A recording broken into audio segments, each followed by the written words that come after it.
divided our question generation system into two parts. One part would make the who, what, and where questions. The other would make the why, yes and no, and how many or which questions. We'd rank them separately and then combine them into one list. To generate our who, what, and where questions, we started by pre-processing the article.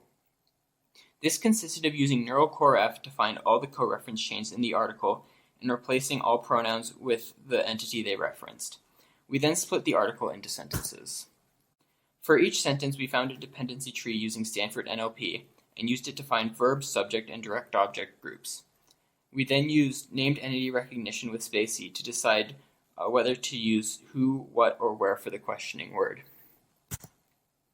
Using these dependent groups, we filled out some simple templates, seen below. To make the questions sound better, we used the dependency tree again to add relevant descriptors for each word, using dependency types such as amod, compound, etc. Then we concatenated each word with its descriptions to form a phrase. As you can see here, what based tradition turns into what is based on the ancient Chinese tradition when we add these descriptive words.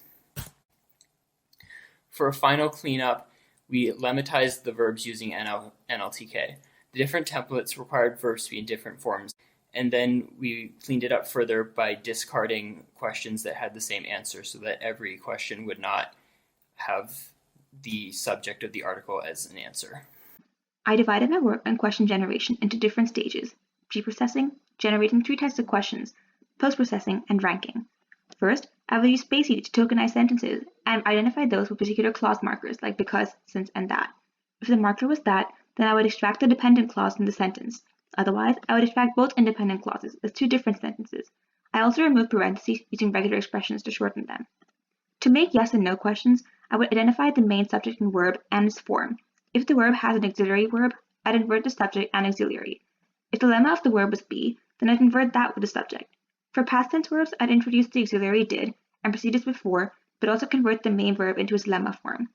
Even for present tense verbs, I'd add the auxiliary does or do for when the subject is singular or plural respectively. To make why questions, I only considered clauses with particular markers like because, since, and as, and extracted the clause that preceded it, and then inverted it like I'd inverted binary questions. To make time questions, I'd first get the noun phrases with NER tag time by using spaCy's noun chunk feature. Depending upon the root of the phrases, I'd replace the rest with which or how many. I also fixed capitalization, uneven spacing, and punctuation issues. Then I got rid of questions that had an uneven number of quotes or parentheses, questions that were too long or too short, and I finally valued the why, how many, and which questions more than the binary ones. For the question answering side, first we did some pre-processing on the article and the question.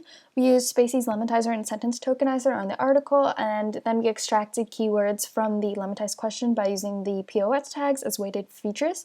Finally, we classified each question into a category. Then to narrow down the text to the most relevant sentences, we vectorized each sentence. In each feature, we used the continuous bag of words model for keyword matches, as well as the bigram and trigram precision. When comparing to keywords, we also used synsets to account for synonyms. Then to select a sentence as relevant, we look at the sentence length, sentence score, and features of the question. In order to determine which of the sentences was the most relevant to the query out of the candidate sentences, we used the TF-IDF technique. And we decided to use this because TF-IDF can be used to get similarity scores for 2 documents.